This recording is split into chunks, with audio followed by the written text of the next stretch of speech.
રાષ્ટ્રીય કક્ષાની Hindi news channel અને પ્રાદેશિક કક્ષાની ગુજરાતી ટીવી ન્યૂઝ ચેનલના બે પત્રકારને મહિને ₹20,000ની ખંડણી માગવાના ગુનામાં આરોપી વાજીદ ચાકી ભુજ અને અલી ચાકી નાના રેહાની પશ્ચિમ કચ્છની એલસીબીએ ધરપકડ કરેલ છે। એ ડિવિઝન પોલીસ મથકે સેજવાડા માતમ પાસે રહેતા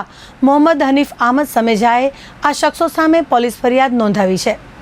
ધાકધમકી સાથે ખંડણી અંગેના ગુના સબબ એલસીબીએ બંને આરોપી વાજીદ અલસાદ ચાકી અને અલી મહમદ આરબ ચાકીને ઝડપી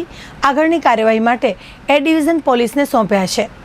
આ ઉપરાંત આ બંને કથિત પત્રકારો સામે માનકુવા પોલીસ મથકે પણ પોલીસ ફરિયાદ નોંધાઈ છે, જેમાં ભુજ શહેર તેમજ આસપાસના વિસ્તારોમાંથી કાયદેસરની ખાણોમાંથી ટ્રકમાં રેતી, પથ્થર, ટોડા, કાંકરી વગેરેના ફેરા કરતા શખ્સ પાસેથી હપ્તો માંગવામાં આવ્યો હોવાનું જણાવવામાં આવ્યું છે। ખાસ કરીને માનકુવા પોલીસે તોડબાજી કરતા આ પત્રકારો સામે ગુનો દાખલ કરીને કાયદેસરની કાર્યવાહી હાથ ધરી છે। પશ્ચિમ કચ્છ જિલ્લાની એલસીબી દ્વારા બે પત્રકારોને પકડવામાં આવેલા છે, હસ્તગત કરવામાં આવેલા છે કે જેમના વિરુદ્ધમાં અગાઉ રજૂઆતો અનેક પ્રકારની રજૂઆતો આવેલી હતી કે એ લોકો ધાકધમકી આપીને લોકોને ખોટા કેસમાં ફસાવવાની ધાકધમકી આપીને લોકો પાસેથી પૈસા પડાવતા હતા, પરંતુ એ કોઈ વ્યક્તિઓ ખાસ કરીને સામે નહોતા આવતા, વિડ્રો કરતા હતા અને બધું। પણ તાજેતરમાં એ ડિવિઝન પોલીસ સ્ટેશનમાં એક ગુનો નોંધાયો છે, જેમાં બે પત્રકારો વાજીદ ચાકી અને અલી મહમદ ચાકી નામના બે પત્રકારો વિરુદ્ધમાં ફરિયાદ નોંધવામાં આવેલી છે અને એમણે જે ફરિયાદી છે એના દીકરા ઉપર અગાઉ હુમલો કર્યો હતો અને એ લોકોને સામસામે ફરિયાદો પણ થયેલી મારામારીની, અને એ પછી એ લોકોએ ફરીથી એનો સંપર્ક કર્યો અને એને ખોટા કેસોમાં ફસાવી દેવાની ધમકીઓ આપી અને જુદી જુદી એજન્સીઓ દ્વારા રેડ કરાવીશું અને એવી બધી ધમકી આપીને એની પાસેથી ખંડણી રૂપે પૈસાની માંગણી કરેલી હતી। અને એ વ્યક્તિએ પછી હિંમત બતાવીને એ ડિવિઝન પોલીસ સ્ટેશનમાં ફરિયાદ આપતા એસપી શ્રી વિકાસ સુંડા સાહેબ અને ચિરાગ કોડિયા સાહેબ દ્વારા આ બાબતને ગંભીરતાથી લઈને ક્રાઇમ બ્રાન્ચને સુધીને બધાને સૂચના આપી હતી અને આ બંને આરોપીઓ તરીકે જે વાજીદ ચાકી છે એ શેખપીર ખાતેથી અને અલી મહમદ ચાકી છે એ સર્કિટ હાઉસ ખાતેથી એમને એલસીબી દ્વારા પકડવામાં આવેલા છે।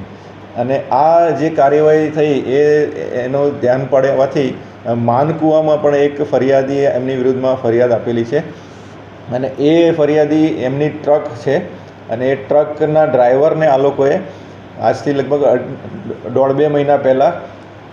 નંબર પ્લેટ વગરની વરના ગાડી લઈને એ લોકો ગયા હતા અને એ ડ્રાઈવરને રોક્યો હતો અને એને પણ એવી ધાકધમકી આપેલી કે એની બિલ્ટી અને એવા બધા ડોક્યુમેન્ટ્સ આ લોકોએ ચેક કર્યા હતા અને પછી એની પાસેથી પણ પૈસા એ વખતે ₹10,000 પડાવ્યા હતા અને પછી એવું કીધેલું કે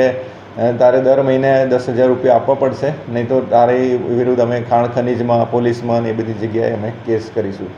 તો આ રીતે આ પ્રકારની પ્રવૃત્તિ કરતા બંને ઇસમોને પકડવામાં આવેલા છે, જે આપના માધ્યમ દ્વારા અમે જાહેર જનતાને પણ આ બાબતે અપીલ કરવા માંગીએ છીએ, કારણ કે આ બંને ઇસમોની વિરુદ્ધ અગાઉ પણ રજૂઆતો થયેલી હતી,